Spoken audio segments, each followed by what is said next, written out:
Jadi hari ini kita belajar mengenai manajemen dan risk management, ya. Iya.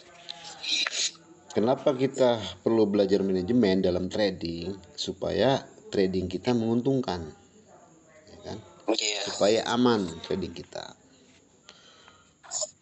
Hal yang pertama yang harus kita perhatikan untuk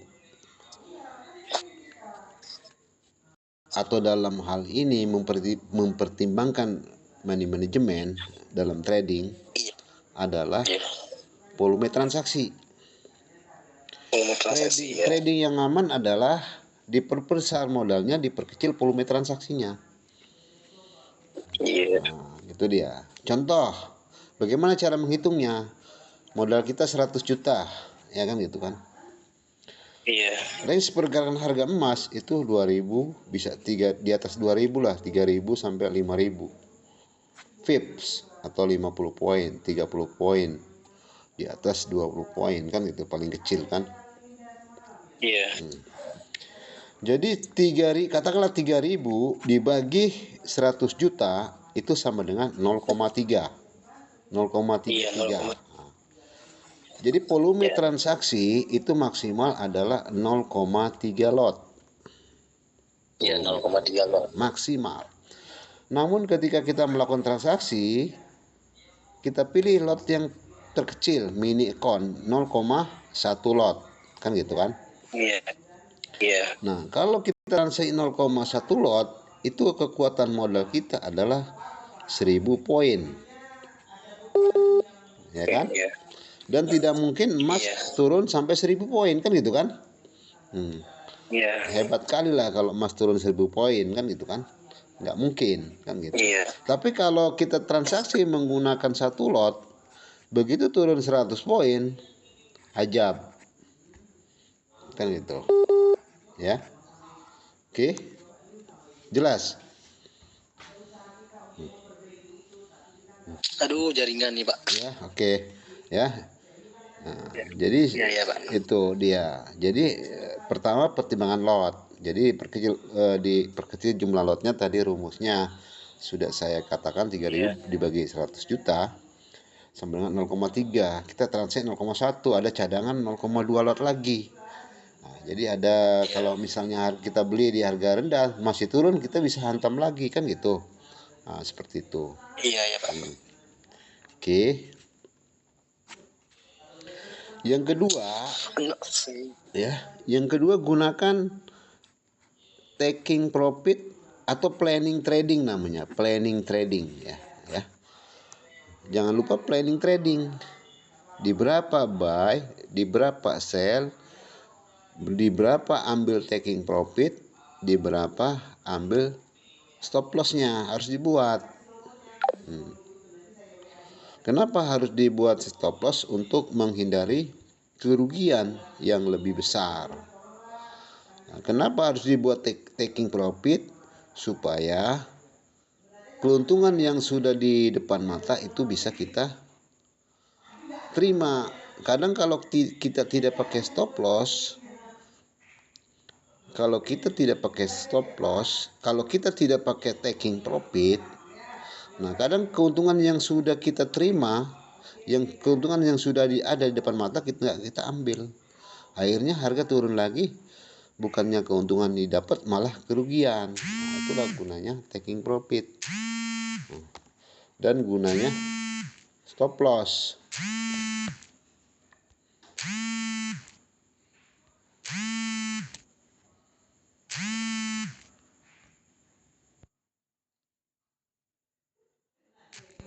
No. Halo, Pak. Iya. Jaring. Koneksinya ya. Iya. Nah, itu tadi ya. Itulah gunanya. Iya, Gunanya planning trading, gunakan taking profit dan terapkan juga stop loss, ya kan. Stop loss gunanya untuk membatasi kerugian. Kenapa harus dibuat TP? Kadang keuntungan yang sudah kita di depan mata tidak kita dapatkan karena harga kan tidak harga bisa saja balik arah, tidak sesuai yang Iya. kita inginkan. Itulah gunanya taking profit atau stop loss. Dan dalam hal ini kita rencanakan planning trading kita, ya kan. Yang pertama tadi volume transaksi diperkecil, kemudian yang kedua ada planning trading, kan gitu. Iya. Yang ketiga ini apa namanya?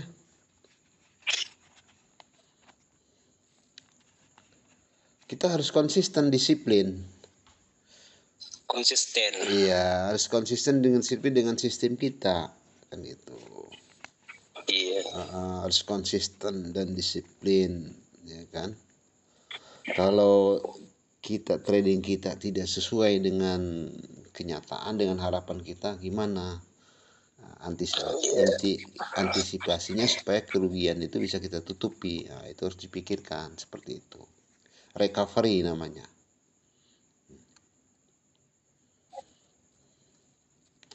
Nah, nanti kita belajar risk management. Kalau sekarang money management. Iya, risk management atau sekalian. Ya. Kalau risk management itu kan gini, contoh, ya. Iya. Risk management itu gunanya untuk apa? Untuk membatasi kerugian. Pertama untuk membatasi kerugian, kedua untuk memaksimalkan keuntungan. Nah, itu gunanya risk management. Nah, jadi yang dikatakan risk management itu apa? Manajemen risiko. Contohnya yang pertama itu adalah cut loss atau stop loss. Stop loss, cut loss atau stop loss. Jadi contoh kita beli nih, ya. Contoh kita beli nih di harga 2.900. Iya. Nah, beli ternyata harga turun kan? Apa yang harus lakukan? Langsung cut loss. Berapa poin? Misalnya saya siap rugi 5 poin. Jadi di 2.895 langsung cut. Nah, jadi ruginya 5 poin, gitu kan. Itu namanya cut loss. Itu yang pertama. Langsung. Gimana Pak tadi? Cut loss. Nah, pembatasan kerugian, atau bisa juga stop loss. Dibatasi. Jadi kerugian itu dibatasi, itu namanya stop loss atau cut loss. Di-cut. Kerugian itu langsung di-cut, nggak ditahan. Dan gitu, nggak melebar. Dibatasi 5 poin, 7 poin, atau 10 poin, kan terserah kan gitu kan. Udah. Yang kedua adalah switching. Switching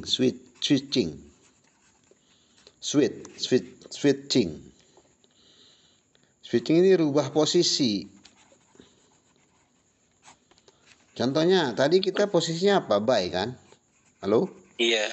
Buy. Iya Pak. Nah, buy.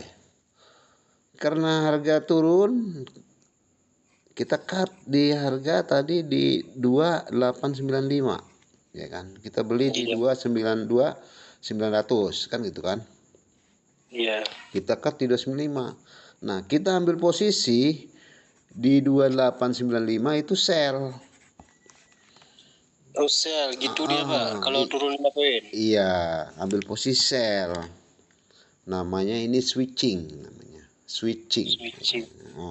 Merubah posisi yang sebelumnya kita buy, kita cut, diambil posisi baru dengan posisi sell. Itu namanya switching.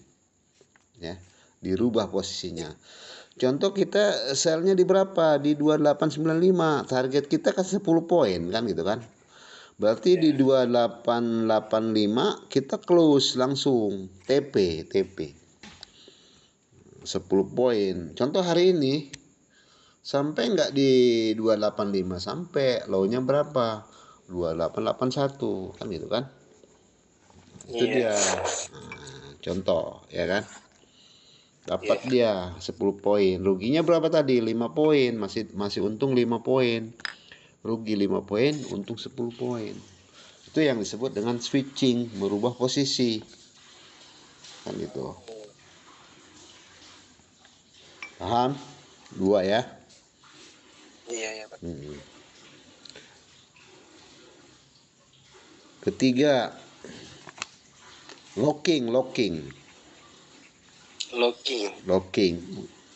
itu lock, mengunci ya. Mengunci. Contoh, tadi kita beli di 2.900. Beli tadi. Betul nggak? Iya. Nah, begitu turun 5 poin, kita jual, sell, posisi sell, open sell. Tadi kan open buy, sekarang open sell. Di 2895 itu open sell namanya. Dikunci. Nah, kalau tadi cut loss rugi 5 poin, kalau sekarang karena dikunci namanya floating loss. Kerugian yang masih mengambang itu 5 poin. Nah, itu kalau dikunci. Ya. 5 poin.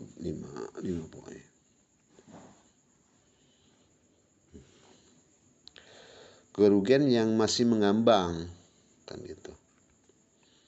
Nah, gimana solusinya? Tunggu harga turun mentok, ya. Kalau harga sudah turun mentok, contoh mentoknya di berapa? Ya. Mentoknya di 2882. Nah, 2881. Nah, contohnya kita close nih posisi sell 2895, kita close di 2282, berarti selisihnya adalah 13 poin. Kita untung 13 poin. Begitu market naik ke 295 ke harga kita sell, berarti kita cut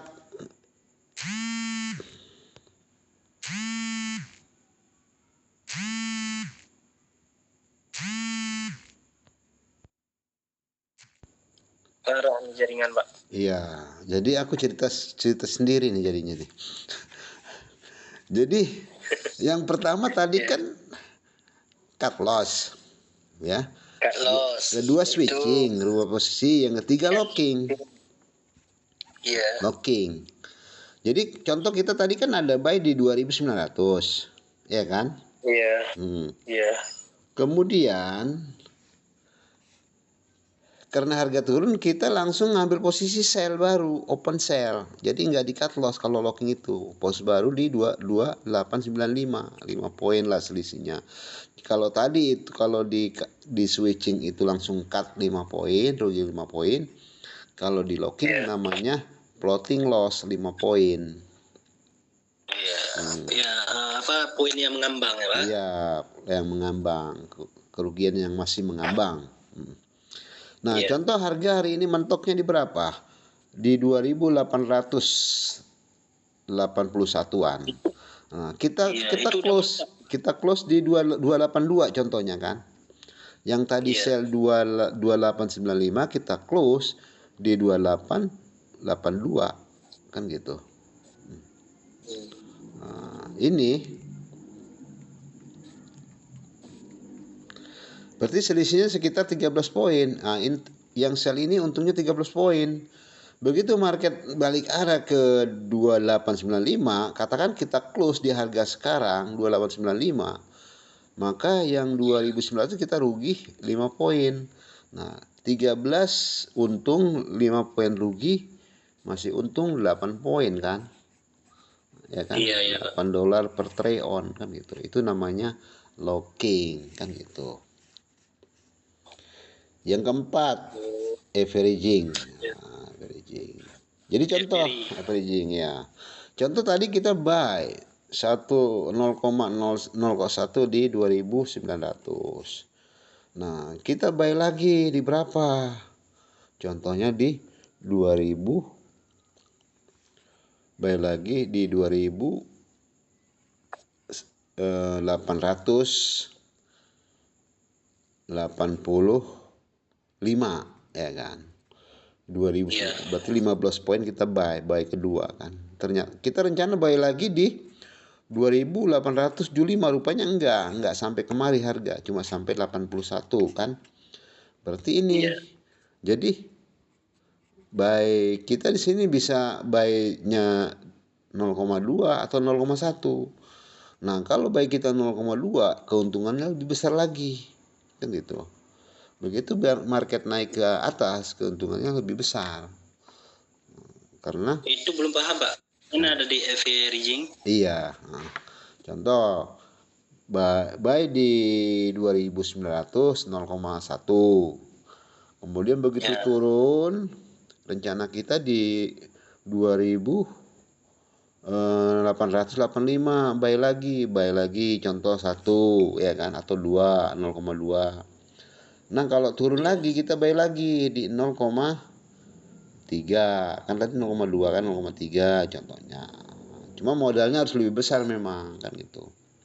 Kan kalau udah turun 50 poin kan aman dia kan, nggak banyak kali dia kan gitu. Jadi begitu market balik arah, pasti keuntungan lebih besar. Nah, inilah yang disebut dengan memaksimalkan keuntungan kan gitu. Bisa dipahami kira-kira? Sedikit bisa, Pak. Jadi memang trading itu harus memikirkan modal juga, jangan asal transaksi kan gitu kan.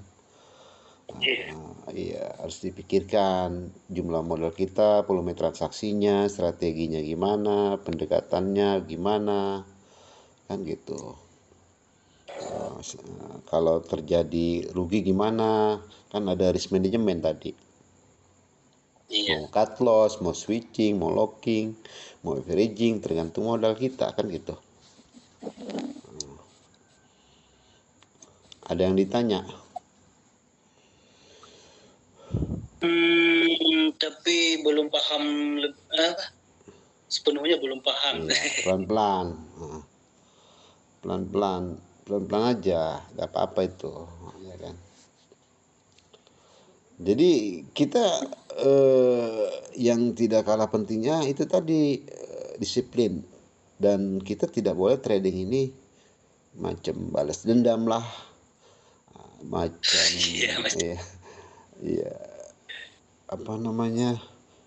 serakah. Itu harus dihindari kan gitu kan, karena emosionalnya harus dikontrol kan gitu. Jadi musuh kita yang paling utama itu diri kita dalam trading itu, bukan kawan kita. Jadi di trading itu nggak ada musuhnya kita sendiri. Jadi nggak apa-apa kawan sebelah kita buy, dia buy semua, nggak masalah, kawan kita semua itu. Musuh utama trading itu ya bisa melawan kita, bisa mengontrol diri kita kan gitu kan. Iya. Nah, itu dia.